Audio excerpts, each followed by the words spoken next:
Government is facing heat for its handling of the surge in respiratory illness. It's evident that there is no plan for the crisis that exists in our healthcare system. Ontario's health minister, though, defending the province's preparedness, saying the situation is improving, even as hospitals continue to be overburdened with sick children. Plus, I'm really calling on him to take a step back and really consider the ramifications of what he's actually doing. Mayor Tory facing backlash and pushback after requesting enhanced strong mayor powers that would allow him to pass bylaws without support of the majority of council. And 2, 1, Christmas! The Distillery District lighting up tonight as the highly anticipated Winter Village returns for the holiday season. Good evening, I'm Kelda Yoon. Ontario's health minister is defending the province's response to the surge in respiratory illness, saying the situation has been improving, even as pediatric ICU beds remain over capacity. At Queen's Park today, though, opposition parties not buying it, accusing the government of downplaying a crisis. Lorena Redekop has more. Today, the health minister said young patients have been transferred more than a 2-hour drive from Ottawa to Kingston, given a surge in respiratory viruses. I want to give the people of Ontario reassurance that if your child is sick in the province of Ontario, you are going to get the health care you deserve and you need in a timely manner. The latest ICU numbers show pediatric ICU beds are still over capacity, but it's not as bad as a week ago. There are 114 patients today compared to 122 a week ago. That's 2 over capacity compared to 10. Of those children in ICU, just 2 are COVID related. The latest viral respiratory mapping shows hospital visits are going down, including for children, though parts of the province have high respiratory activity, including the GTA, Ottawa, and the North. Recently in Ottawa, they had 7 kids that were resuscitated, that meaning, they stopped breathing or they needed CPR and they were put in the ICU. That was over a 2-day period. And things are only going to get worse. This hospital crisis. When did the Premier decide that the children of Ontario were expendable? At Queen's Park, frustration from the opposition. We're in a crisis right now in our emergency rooms. We're in a crisis in our children's hospitals. We're not seeing any announcements, not an extra dollar for those operations, which is outrageous. The health minister points to money added by the government in the spring budget. This morning, she did make a funding announcement for hospitals at the University Health Network. $182 million this year to support critical upgrades, repairs, and maintenance. It's money for things like fixing roofs and windows at hospitals across the province. That's an announcement that gets made regularly every year. I remember doing it. I remember the announcement when we were in government. It's what you have to do. You got to maintain your house. If the government keeps telling us that everything is okay, people will behave as though everything is okay. And this healthcare system is in crisis. The health minister says the government expected a surge and prepared for it, with hospitals developing capacity plans. Lorena Redekop, CBC News, Toronto. As the province's healthcare system continues to struggle, in Toronto, the shortage of family doctors is expected to only get worse. According to a new study from Unity Health, 1 in 5 family doctors in the city is planning to retire or leave the profession within the next 5 years. Trevor Dunn reports. With the healthcare system already strained, Dr. Tara Kieran says we're walking towards even more trouble. I'm really worried. We're already in a situation where 1.8 million people in Ontario don't have a family doctor or regular place of care, and our findings just indicate this is going to get worse. The findings come from a 2021 survey of more than 1,000 family doctors. Of the 439 who answered questions about their future, 77 or 17.5% said they're planning to close their practice within the next 5 years. And nearly 4% of doctors in that group said they plan to close within the next 12 months. We've got a small business model in family medicine where you're really responsible for running your own practice. It's become even more burdensome over the last few years. The findings align with previous research that showed the stress and complication of dealing with the pandemic led to more family doctors retiring earlier than planned. But the latest numbers show that older doctors aren't the only ones thinking of calling it quits. Many younger doctors are also thinking of giving up family practice. They're not thinking of stopping work altogether, but they're moving into other areas that they think are less stressful. The documentation burden on physicians is really burning us out. The Ontario Medical Association says fixing the situation is about more than improving pay and recruiting more doctors. The organization says family physicians spend too much time doing paperwork. It wants reforms to help doctors better manage their time. I've had a physician talk to me say they feel more like a data analyst at times, and that's not what we want our doctors to be busy doing. Ontario's Ministry of Health says it's increasing opportunities and financial incentives for physicians to enter family practices. And according to the ministry, the Doug Ford government has added 1,800 doctors in family medicine since taking office. Trevor Dunn, CBC News, Toronto. Students, parents, and staff will know by Sunday at 5 p.m. whether or not Ontario education workers will strike on Monday. A QP laid out the timetable for negotiations in a statement this afternoon. The union served a 5-day strike notice on Wednesday after talks with the government broke down. More than 50,000 workers are set to walk off the job on Monday if a deal is not reached. The Ministry of Education is telling school boards to move to remote learning quickly if they determine they can't safely keep schools open. Now, several boards, including the TDSB, have already said learning will move online in the event of a strike. Toronto police have identified the victim of a fatal shooting in Parkdale on Tuesday evening that left 3 other people injured. A 23-year-old Abel Guimay was found in a 3rd-floor unit of a high-rise building near Queen Street and Dunn Avenue. He was pronounced dead at the scene. He is the city's 63rd homicide victim of the year. The 3 other victims are expected to survive. Police say they are still searching for the suspects. Well, there is more fallout tonight over the proposed expanded strong mayor powers for Toronto and Ottawa, as some are calling the legislation introduced by the province yesterday undemocratic. Others are accusing Mayor John Tory, who requested the unprecedented powers, of betraying voters and undermining City Council. Chris Glover explains. After months of John Tory saying he'd barely use strong mayor powers, now Tory is defending asking the Premier to enhance them. I hope that what people focus on more so than anything else is 2 things. Number 1, the profound need we have to get things done faster and better in the city. And number 2, that they can trust me. Yesterday, the provincial housing minister proposed new legislation. In addition to a veto to block city bylaws, a strong mayor would also be empowered to bring forward new bylaws with support from only a third of councillors instead of a majority. I'm calling on the mayor to reconsider his decision and to really take a step back and think about what type of culture he's creating for the next 4 years.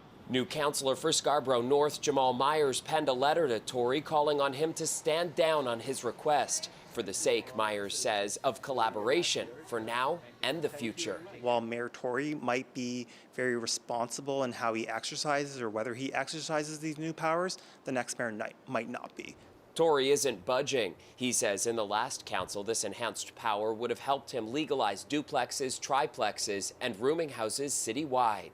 As opposed to being blocked, I just didn't bring it forward because I didn't have the votes to pass it. Longtime political scientist Meyer Semiaticki says it's a potential shield for the provincial government on unpopular policies. I think it boils down to the province knows there will be opposition to some of these initiatives, and they'd rather that the mayor and council bite the bullet than the province themselves. But this is basically turning the mayor into the chief enforcement officer for the province. Semiaticki says the power to make a law with a third of an elected body is unprecedented the world over. This is the first time that any legislative lawmaking body is now legally able to govern on the basis of minority rule. The bylaws would have to be related to provincial priorities that have yet to be spelled out, but the Ford government says housing would be on the top of that list. I'll be very vigilant in watching for any change in those priorities. And while Tory says he'll be watching the province to ensure that priority doesn't shift, I would hope and I would expect not to use these authorities very often. he knows people will be watching him closely to ensure the powers aren't abused. Chris Glover, CBC News, Toronto. You may have noticed the snow plows behind John Tory there. Now, he joined other city officials this morning to announce Toronto's snow removal plan for this winter. This year, there's a change in strategy on when and how plows and salt trucks are deployed. Now, last January, as we'll all remember, we did experience an extraordinary winter storm that involved extreme cold temperatures, very rapid snowfall. We learned from that. Tory says the city will be quicker to deploy the salt trucks, which will head out as soon as the snow starts to stick. The sidewalk clearing will start when 2 centimeters of accumulation is reached. The Plow TO map is going to be back again this year. Now, it's a live map showing the snow plows that are out at any given time in the city. This year, you'll be able to filter it to show which bike lanes and sidewalks have been plowed and how many rounds of snow clearing they've done. All right, let's go to Colette now with a first look at your forecast. And Colette, just some on and off flurries tonight in the GTA, but I know that you are keeping an eye on the more intense lake effect snow in some areas. Yeah, that's right. And it's such a contrast. One place it's just flurries. And then other places we're talking about very significant accumulations of snow. So first of all, we have the ingredient of the Arctic air kind of moving in and reinforcing the cold air across what is still the relatively warmer waters of the Great Lakes. And especially with it being November, one of the worst setups is going to be over Lake Erie.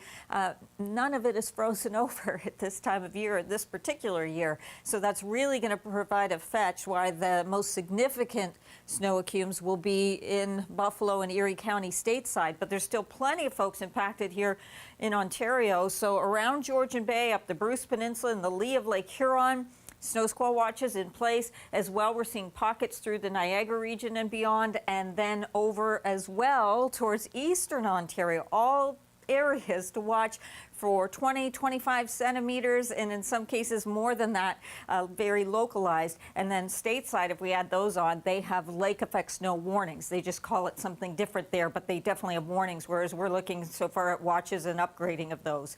Over the next little while then, we'll see them set up. They may move a little bit at times and then get reinforced and come right back. So just knowing that in other areas, you get nothing or you get a few flurries, like in the city. -3 tonight, feeling like -9 tomorrow morning, and the daytime high tomorrow just 1 degree. All right, thanks so much, Colette. It's beginning to look a lot like Christmas, and not just because of the snow we got this week. The Distillery District lit up tonight as its annual Winter Village opened to the public ahead of the festive season. And just 38 days to go until Christmas, by the way, if you're counting. Our Dale Manukduk was there for the lighting of the tree and so much more. Quick, Santa and Mayor John Tory, count us down. 3, 2, 1, hear it! Oh my gosh, fabulous. Like, I've never been to here before and this is my first time. The 51-foot white spruce took over 500 hours to decorate. It's adorned with 70,000 twinkling lights and over 3,000 ornaments. And it's very warm, reminiscent of childhood, family, everything. It's just lovely. The Winter Festival is expected to draw 650,000 people this year, and that's going to be a big boost for the 65 small businesses and vendors. Also, what helped them is the $10,000 that several of them received from Google. They actually came yesterday and they, in a secret health and safety meeting, announced to these to 22 of our vendors that they were going to receive $10,000 each to support their costs for here being in the Winter Village this year. Tim Withers lost his job during the pandemic and pivoted to his woodworking passion. Needless to say, Christmas has come early for the Burlington business with the extra funds. Travel to Toronto and parking and all the associated costs, it all adds up. So that's a huge boost to our business. It's a total surprise as well for us. The same goes for Lobster Made Easy, a microwavable lobster company. Which is super weird to hear, I know. The company stores all of its product in Nova Scotia. They had to deal with a pandemic and Hurricane Fiona. We doubled down on it, that's for sure. Yeah, so luckily nobody was hurt in the hurricane. We can always rebuild, right? So hopefully we'll be building back up stronger and even better. The surprise supports the small businesses show that it's never too early to say Merry Christmas! Dale Manukduk, CBC News, Toronto. Welcome back. Toronto police say they have seized over $58 million in illegal drugs, making it the largest single-day drug seizure in the history of the service. It comes after another record-breaking drug seizure this past April. The back-to-back seizure of this magnitude speaks to the dedication and skill of our officers, who are conducting investigations that are strategic, intelligence-led, and are carried out in a manner focused on preventing harm and improving community safety and well-being. 671 kilograms of illicit drugs were seized, including 520 kilograms of crystal methamphetamine and 151 kilograms of cocaine. Police have located 2 houses in Toronto that were used as stash houses for the drugs. 3 people have been identified in connection to the drug trafficking, and police say they anticipate arrests will be coming soon. Well, 16 puppies were rescued from what police are calling horrendous living conditions in Markham. York police say they executed a search warrant at a house on Castleview Crescent last week as part of an investigation into fraudulent vaccination records. The puppies were found in 4 small cages. They were removed from the home and given medical attention. 2 men from Markham are facing a number of charges. A Mississauga family says their lives have been upended after their daughter's service dog was taken away from her. Now, she has autism and is nonverbal. The service dog helped her feel comfortable in public places. But the organization that provided the dog says he had to be taken away because his health was suffering. Tali Ricci has this story. You'd be hard-pressed to find a Portillo Singh family photo without Sammy the service dog in it. He saved our daughter's life, basically.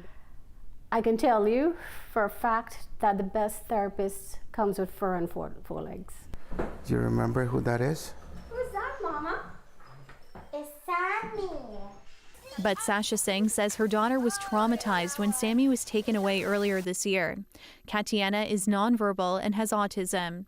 The organization says the dog was obese and was taken away for health reasons.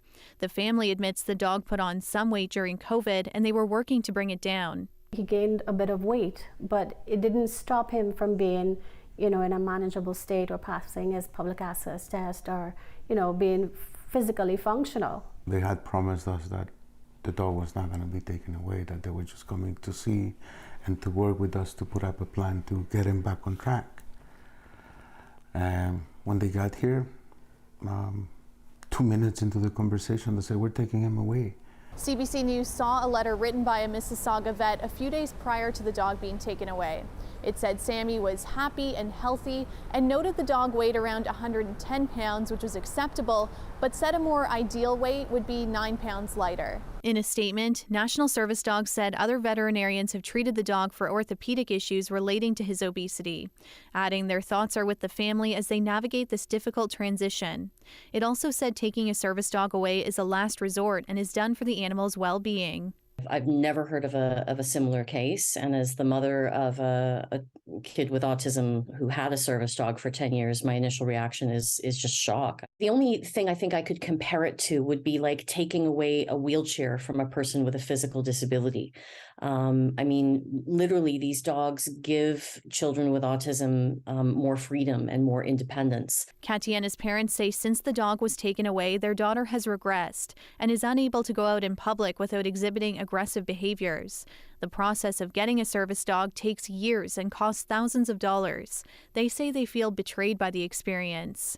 I cannot accept the fact that they took away without giving us another way out or having a compromise. The family is exploring other options, including filing a human rights complaint. Talia Ricci, CBC News, Toronto. A live look of the city skyline tonight, cloudy with some light flurries tonight and into the overnight. Currently, it is sitting at 0 downtown. Let's go back to Colette now with a look at your extended forecast. And Colette, a very cool start to the day tomorrow. Yeah, it is going to be a cool start, especially with those wind chills, making it feel like much of the GTA we're at about -10. The winds are going to be strong and blustery, and they're partly what we've been talking about because, of course, that enhances and is a reason for the lake effect snows that we're looking at. And just a reminder that where these areas are that I've been talking about and where we could really see enhanced accumulations, this is a multi-day event, so they may kind of pop up and then drop down or move in direction a bit and then come back again. So some of the areas that are likely to be hit hard around Goderich, Kincardine. We've mentioned many times stateside around Buffalo and what they're expecting there. They had to move the Bills game coming up this weekend because of it. But it's just something to really take note of, because if you're in the GTA and there's really nothing going on but some flurries, you may get in your car and be headed off, north to the cottage or whatever it may be, and then you get into a situation with completely reduced visibility and very high snow rates. So that is a setup. One of the worst areas will be across Lake Erie, though, because that's a long fetch with that direction of wind, and it's all open water at this time. So this is even just a Saturday night, and look at some of the potentials for areas. We're talking 80 to 100 centimeters there down into Erie County, but still some significant amounts, including, into the ski resorts. Lots of folks are going to be happy.